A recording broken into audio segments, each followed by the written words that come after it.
nosotros como médicos somos los que vamos a indicar los exámenes de laboratorio a nuestro paciente. Nosotros, de acuerdo a la historia clínica de nuestro paciente y de acuerdo a lo que encontremos también en el examen físico, vamos a tomar la decisión de pedir tal o cual examen de laboratorio. Y luego tenemos que tener la capacidad de interpretar esos resultados y relacionarlos con la historia y el cuadro clínico de nuestro paciente. No es al revés, no es que primero pido el examen a ver qué sale y luego ya atiendo al paciente, como muchos colegas lo hacen. Que ustedes seguramente les ha pasado que han acompañado a algún familiar al hospital, a la consulta, o ustedes mismos han ido y ni siquiera los miran, ni siquiera los examinan y les piden un montón de exámenes de laboratorio, a ver lo que sale. ¿No? Y a mí también me ha pasado, ¿no? Yo he ido con mi madre a una consulta y ni siquiera le examinaron. Entonces da pena y da vergüenza, ¿no? Son colegas. Y nosotros no vamos a ser así, nosotros no, nosotros somos diferentes. Nosotros primero atendemos al paciente, lo examinamos, hablamos, le preguntamos y tenemos ya en nuestra cabeza una hipótesis diagnóstica, ¿no es cierto?, de qué es lo que puede tener el paciente. ¿Cómo lo confirmo o cómo lo descarto? Con los exámenes de laboratorio, con los exámenes de imágenes. ¿Ok?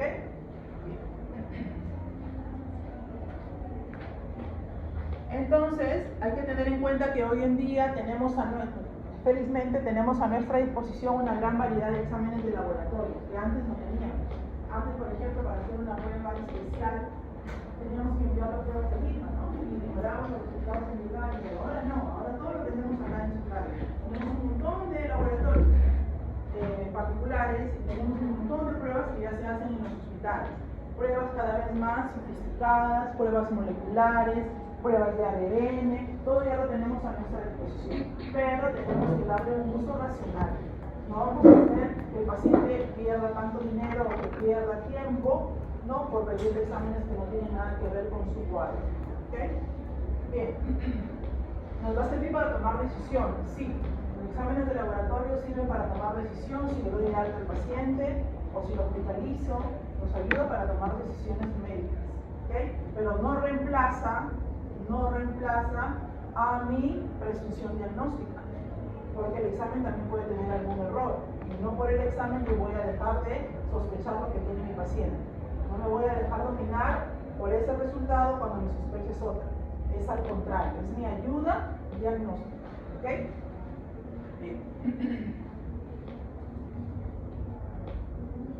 Bien, ¿en qué caso solicitamos un examen de laboratorio? Cuando yo quiero confirmar un diagnóstico. Por ejemplo, si yo tengo un paciente obeso que tiene antecedentes familiares de diabetes y que además requiere poliuria o polifagia, ¿qué sospecho yo? Eso es sospechado. Diabetes. ¿Cómo confirmo mi diagnóstico? También glucosa. Otro ejemplo, si tengo un paciente que requiere conductas sexuales de riesgo y además me dice de que tiene diarrea crónica, bajada de peso y al examen físico le encuentro candidiasis, por ejemplo, ¿qué sospecho? ¿Cómo lo confirmo? Le solicitaré una prueba, ¿no?, para evaluar los resultados cognitivos, como por ejemplo búsqueda de anticuerpos. Entonces, eso hay que tener en cuenta. Me ayuda a confirmar. Me ayuda a descartar un diagnóstico también. Por ejemplo, si yo tengo una paciente que llega por emergencia con dolor en la pierna derecha, sexualmente activa, en edad fértil, puede ser inadmisible, pero también puede ser un embarazo ectópico, ¿cierto? Pero eso me dice que tiene retraso menstrual. Entonces, ¿cómo descarto yo que sea un embarazo? Creo que ya puse una regla. Estoy descartando un diagnóstico. Pues también sirve para eso, para establecer una información pronóstica. También, los exámenes de laboratorio no solamente me ayudan a hacer diagnóstico, sino también puedo pronosticar cuando una enfermedad va a tener un peor pronóstico o no. Aquí tenemos, por ejemplo, en el caso de los pacientes que tienen cirrosis, por ejemplo, una prueba que me indica tener un pronóstico que vaya disminuyendo, por ejemplo, la albúmina, o que se vaya alterando el tipo de proteína, y eso que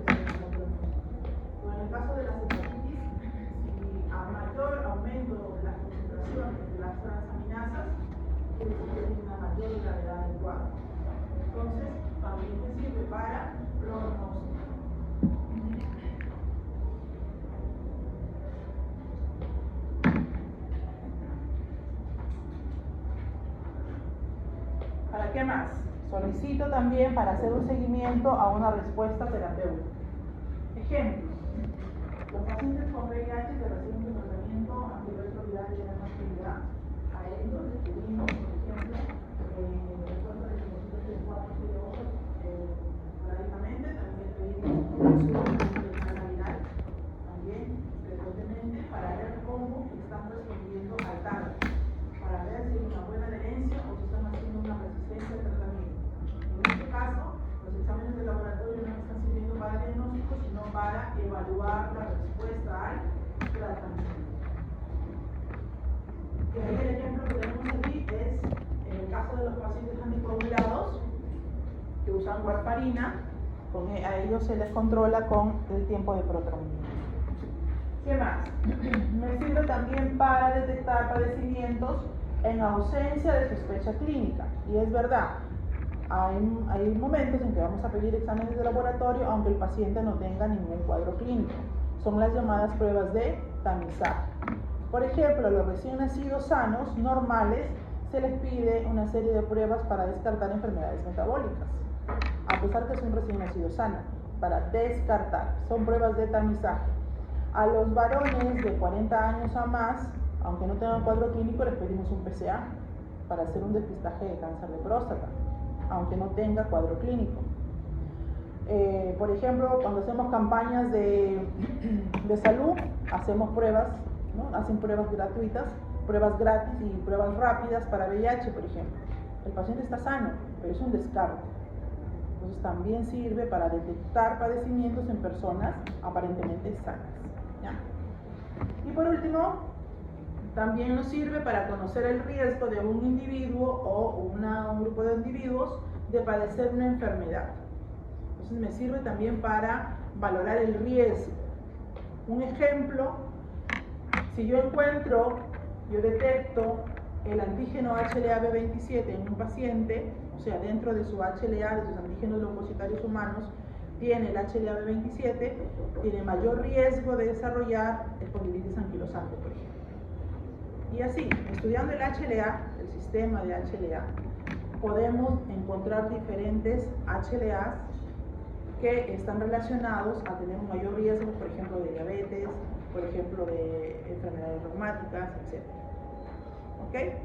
Todos tenemos HLA, ¿ok? Pero, por ejemplo, ella tendrá un HLA B40, él tendrá un B35, ella tendrá un B50, etc. Pero se ha demostrado que el que tiene B27 tiene mayor riesgo de hacer espondilitis anquilosante, por ejemplo. ¿Ya?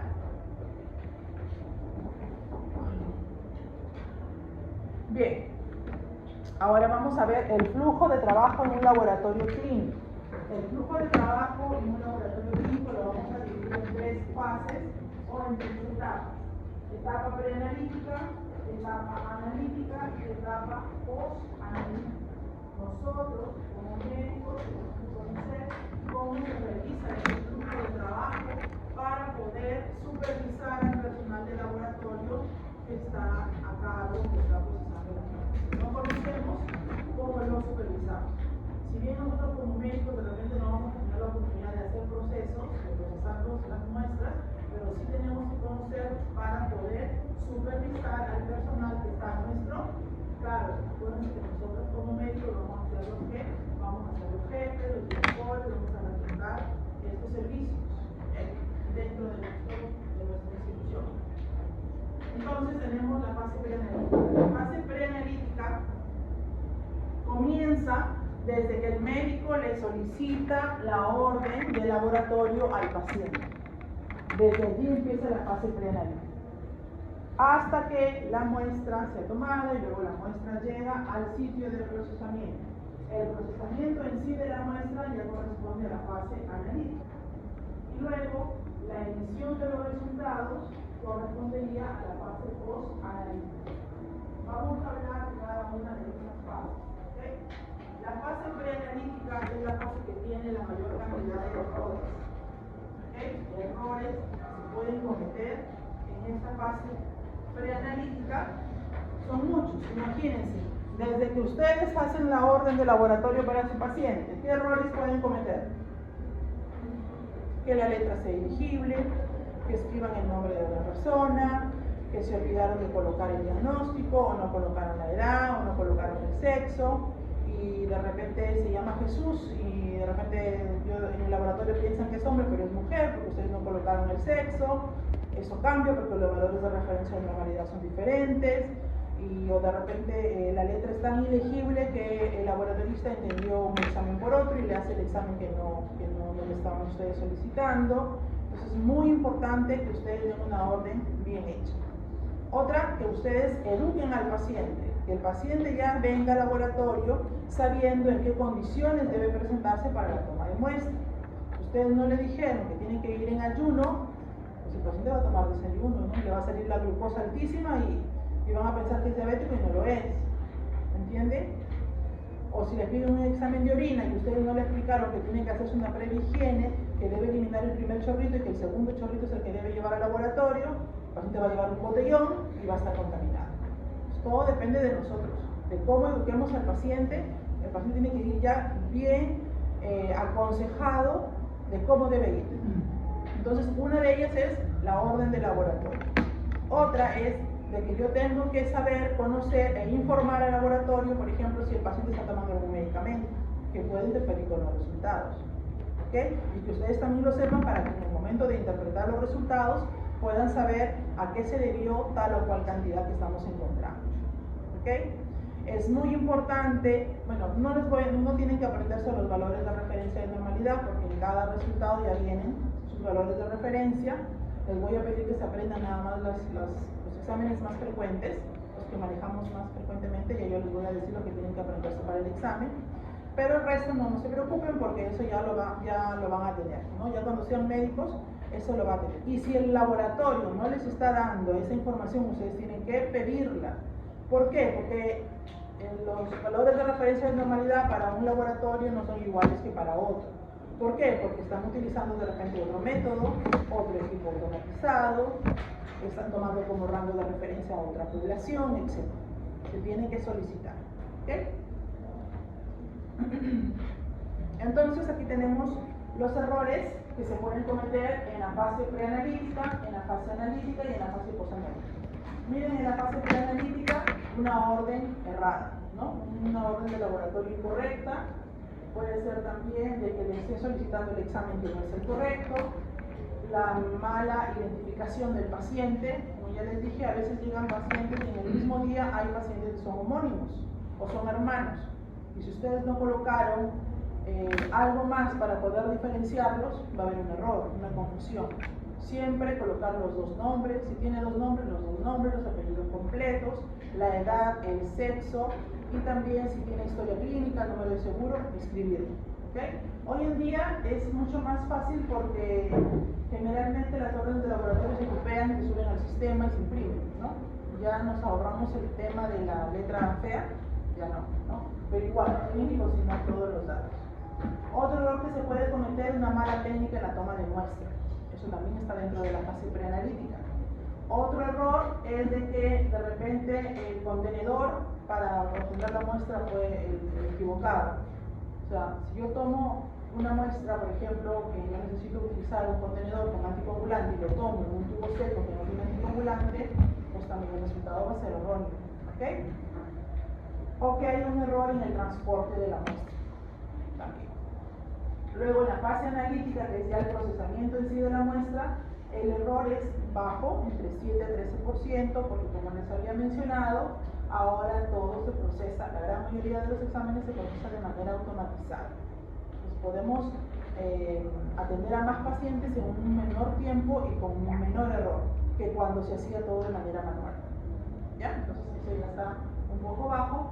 Y luego en la fase posanalítica todavía hay un porcentaje de error importante, como por ejemplo que se pierda el resultado, que no llega al paciente, o que llega demasiado tarde, cuando el paciente ya no lo necesita, o de repente que en el momento de escribir los resultados hubo un error. Eso ha pasado mucho, ¿no? Anteriormente lo que salía en la máquina se imprimía o se escribía y eso se le daba a un digitador para que ingrese al sistema. Pues el digitador es un personal que no es de salud, ¿no? Es un técnico, un secretario, un administrativo, no sé.